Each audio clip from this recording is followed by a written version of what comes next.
Never thought I'd be here, but yet here I am. This weekend, my wife, 38F, and our daughter, 13F, went to visit her mom. I couldn't go because I couldn't get the time off work, and we decided it would just be a girls' weekend for them. I'm a firefighter in a large southern city, and I'm on a call and gearing up when our dispatcher calls in to tell me that there is some emergency. I'm not really needed on the work call, so I get my cell phone and find a bunch of texts from my kid and a couple from a number I don't have in my phone. In the course of about 11 text messages, I learned that my daughter has gone ice skating and fallen and broken her wrist. She's in the emergency room, but cannot get treatment because no one can find my wife. The number that I don't know belongs to a friend of my wife's who has gone to the emergency room to sit with my kid. She was the chaperone for the girls who had gone skating. So I call this friend, and after a lot of hemming and hawing, she admits that wifey has gone to dinner with some random guy. Well, we always leave our location shared with the family because of my job. And sure enough, I pull up an address and Google it, and it's a hotel. This was 10 p.m. It's now almost 4 hours later, and she hasn't answered my texts. But she did finally call our kid. I have permission and insurance information, and she got a cast and a referral to see an orthopedist when she gets home. The friend took our daughter back to her grandmother's and texted me. She said, "I'm sorry you had to find out this way about that guy." Apparently, it's been going on every time she's gone home that I haven't gone. Meanwhile, I've worked countless hours of overtime to pay off our house, take us on nice vacations, send our daughter to the most expensive private school in our city. I'm a fool. Spoke with a lawyer, as many of you suggested. During that conversation, I realized that she doesn't really have a lot of access to money that is hers. Removed her as an authorized user of my credit cards. Put two-factor authentication on just about anything else that she might try to get her hands on. Pulled my credit report to discover that she opened a joint credit card I didn't know about. Since I'm on the account as well, I was able to log in and print out the charges. A basically perfect timeline of restaurants and hotels that she has paid for. Turns out she also has accounts on Tinder and Bumble, which showed up when I combed through the last few phone bills. Have a pal who is a deputy sheriff in these parts, who's going to be here tonight when she gets home. I've gotten her a room at a nearby hotel for the week and paid for it up front. She can sleep there for now and figure it out on her own starting tomorrow. Daughter and I spoke, and she knows what is up and is angry at Mom.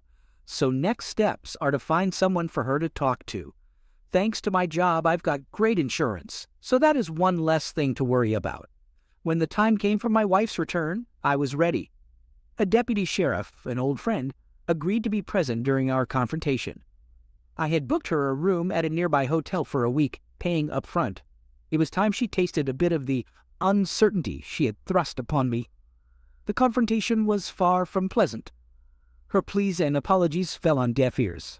I handed her the hotel room keys, told her to pack her things and leave. She was shocked, but I remained indifferent. My daughter, teeming with anger, chose to stay with me. Later, I made the hard call to her mother. It was a difficult conversation, but it was necessary. She was appalled, and though she defended her daughter initially, the evidence I had amassed was irrefutable. The next few weeks were a whirlwind. Divorce proceedings began, and my lawyer was ruthless. The evidence of her infidelity was a strong case in my favor. I retained the house. My daughter chose to stay with me, and I managed to secure a good portion of our assets. Meanwhile, my wife's life began to spiral. The man she had betrayed me for turned out to be a professional con man. He disappeared, leaving her heartbroken and penniless. It was a hard lesson, but she was now reaping what she had sown. The revenge I sought came in an unexpected form. I had managed to safeguard my interests, protect my daughter, and expose my wife's infidelity. She was left to face the consequences of her actions while I began to rebuild our lives. It wasn't an easy journey. The pain of betrayal lingered, but I was determined to move forward. I invested time in healing, in reconnecting with my daughter, and in learning to trust again.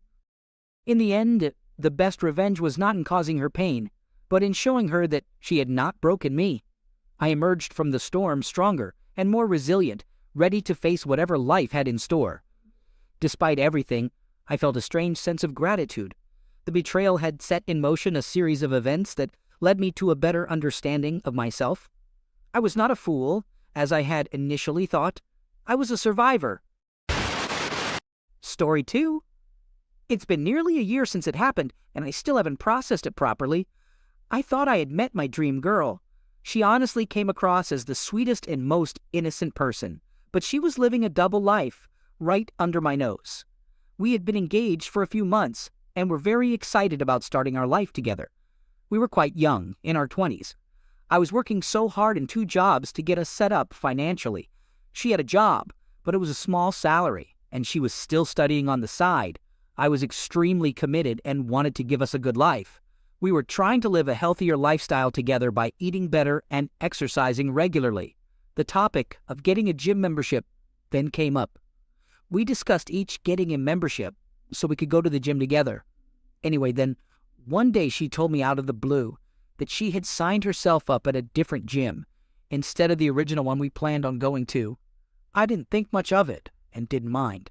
I thought it was a bit weird, but I was happy to gym alone at the original one.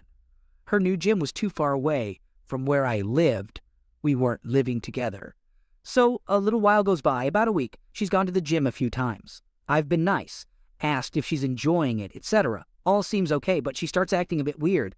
She is being distant and snappy, and I don't know why. A few days pass and it just gets worse. She starts becoming extremely aggressive towards me for no reason and wouldn't open up.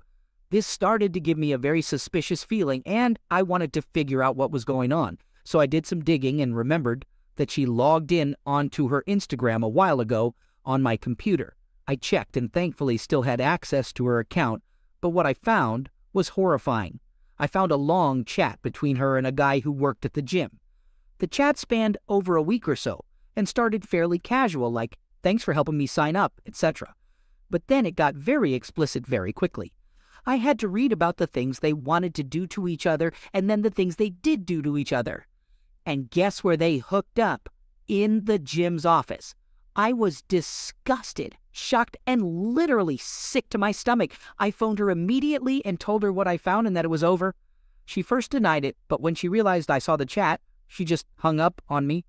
Also, I don't mean this in a nasty way, but the guy she hooked up with was really not a typically attractive guy. I'm a good-looking guy. Tall, green eyes, dark hair, and toned. She went for a slob over me, and I can't understand why. I then phoned her parents to tell them what happened. At first, they said, "That's impossible. She's nothing like that." I then sent them the chat. After they took a while processing it, they tried to shift blame onto me. They said I neglected her and was too busy with work. WTF? I was working hard to provide for her. In the aftermath, I realized that I couldn't just let things slide. I was hurt, but more than that, I was furious. This wasn't just a simple mistake. She had crossed a line that could never be uncrossed, and I was determined to ensure she faced the consequences. My first step was to hire a private investigator. I wanted irrefutable proof, something that no one could deny. I wanted to expose her for who she truly was. The private investigator was an old friend from school who had started his own agency. I briefed him about the situation, and he agreed to help me out. He trailed her for a week, gathering evidence of her infidelity. The damning piece came when he managed to record a video of her with the gym guy, clearly in a compromising position. The video was grainy, but there was no mistaking who it was. Armed with the evidence, I decided to expose her publicly. I remembered that she had logged into her Facebook account on my laptop a while ago, so I logged back in. My heart pounded as I uploaded the video with a caption that simply read, "Wedding's off." I hit post and sat back, waiting for the fallout. Within minutes, the video had started to garner views and comments. Friends and family expressed their shock and disbelief, some defending her, others calling her out. I watched as the numbers climbed, the reactions pouring in. My phone buzzed with calls and texts, but I ignored them all. I had said what I needed to say. Her parents called, demanding an explanation. I told them to check their daughter's Facebook page. The line went silent, then clicked off. Hours later, there was a frantic knock at my door. It was her. Tears streaming down her face, begging for forgiveness. But I was beyond forgiving. I coldly told her to get out, that I wanted nothing to do with her. She fell to her knees pleading, but I stood firm. I collected her things and threw them out onto the porch. She looked at me, stunned as I slammed the door in her face. It was a sight I would never forget. The woman I had once planned to marry, reduced to a sobbing mess on my doorstep. The following days were a blur. I moved out of our shared apartment, found a new place, and started to rebuild my life. I focused on work, on healing, on anything but her. It was hard, but I knew I had made the right decision. Looking back, it was a painful experience, but one that taught me a valuable lesson. Trust was fragile, and once broken, it could never be fully restored. I learned to value myself more, to not let anyone take me for granted. It's been a year since it happened, and I'm in a better place now. I've moved on, met someone new, someone who values and respects me. As for her, I heard she's still trying to pick up the pieces, but that's no longer my concern. I've closed that chapter of my life, and I'm ready for whatever comes next. I may have lost a fiancé, but I gained something far more valuable: self-respect and the strength to stand up for myself. I learned that revenge doesn't always have to be malicious. Sometimes it's about standing up for oneself and ensuring justice is served. In the end, I got my revenge, not by sinking to her level, but by rising above it. Story 3. Hello everyone, I'm currently dealing with a highly distressing situation and could use some advice. I've been in a relationship with my girlfriend for nearly 3 years now, and I've also had a close friend for about 2 years. Yesterday, I had plans to hang out and grab a drink with my buddy, just to unwind and enjoy the evening. During our hangout, my girlfriend texted asking if she could join us. We agreed, and the three of us had a decent time together. Later, we decided to head back to my friend's studio apartment. On the way, I shared some of my personal insecurities, like feeling awkward about my thinning hair and my discomfort with the idea of three-way, which I find off-putting. Once we were at the apartment, we all settled in to watch a series together. At some point, I dozed off, and when I woke up, I noticed my friend continuously stroking my girlfriend's arm. I expressed my discomfort to my girlfriend, but the exhaustion got the best of me, and I fell back asleep. My friend was getting ready for bed, and I noticed he had changed into a silk robe, which was unusual, as he had been wearing casual clothes before. This struck me as a red flag. I was so tired that I drifted back to sleep. Suddenly, I woke up to the bed moving and the sound of heavy breathing. I was paralyzed as I realized what was happening. I rushed to the bathroom, attempting to gather my thoughts and decide on my next move. Ultimately, I chose to pack up my belongings and leave. While I was packing, my girlfriend went to the bathroom and I confronted my friend, accusing him of being disrespectful. He responded with a weak apology, but it meant nothing to me. When my girlfriend returned to the room, I ended our relationship then and there. I left hastily, my belongings in tow. She followed me, pleading to escort me home and ensure my safety, but I declined. As I walked home, she chased after me, confessing her foolishness and expressing her fear of losing me. It was the first time I had seen her cry, but at that point, I was too hurt to care. I'm now at a loss for what to do. I see my friend regularly at work since we're in the same department, and I'm unsure how to handle the situation. I am overwhelmed with anger and confusion. I spent the next few days in a haze, trying to come to terms with what had happened. Betrayed by my girlfriend and my best friend, my world had been turned upside down. I couldn't focus on anything else, and all I could think about was how I could get my revenge. It might not have been the healthiest way to cope with my emotions, but at that point I was beyond caring. I needed closure, and for that, I needed to make them feel the pain I was experiencing. I went through their social media accounts and found messages they had exchanged detailing their encounters. I took screenshots of everything, storing them securely in case I needed them later. As I dug deeper, I discovered that their affair had been going on for far longer than I had initially suspected. I began to devise a plan. I wanted to expose their deceit in a way that would cause them both public humiliation, but I also wanted to be subtle about it. I decided to create a fake social media account using an alias that would be untraceable back to me. I then started posting incriminating evidence of their affair on various social media platforms, tagging them in the posts so that everyone in their circles would see what they had done. The reaction was swift. Within hours, people were commenting on the posts, expressing shock and disgust at their actions. Some even shared the posts, amplifying the humiliation even further. My girlfriend and my friend were bombarded with messages and phone calls, demanding an explanation. They knew they had been caught, and there was no way for them to deny it. With their reputations in tatters, I decided it was time for the final act of my revenge. I sent them both a message, revealing that I was the one behind the exposure of their affair. I told them how they had destroyed my trust and shattered my heart, and that the pain they were feeling now was nothing compared to what I had been going through.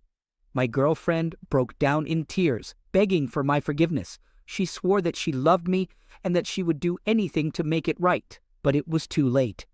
I was done with her lies and deceit, and I told her as much. She was devastated, and I could see the pain in her eyes, but I refused to let myself feel any sympathy for her. My former best friend also tried to apologize, claiming that he never meant to hurt me. But his words were empty, and I had no interest in hearing them. Our friendship was over, and nothing he said could change that. As time passed, I started to put my life back together. I found new friends, people who genuinely cared for me and supported me through the healing process. I began to focus on my career, using my anger and pain to fuel my ambition.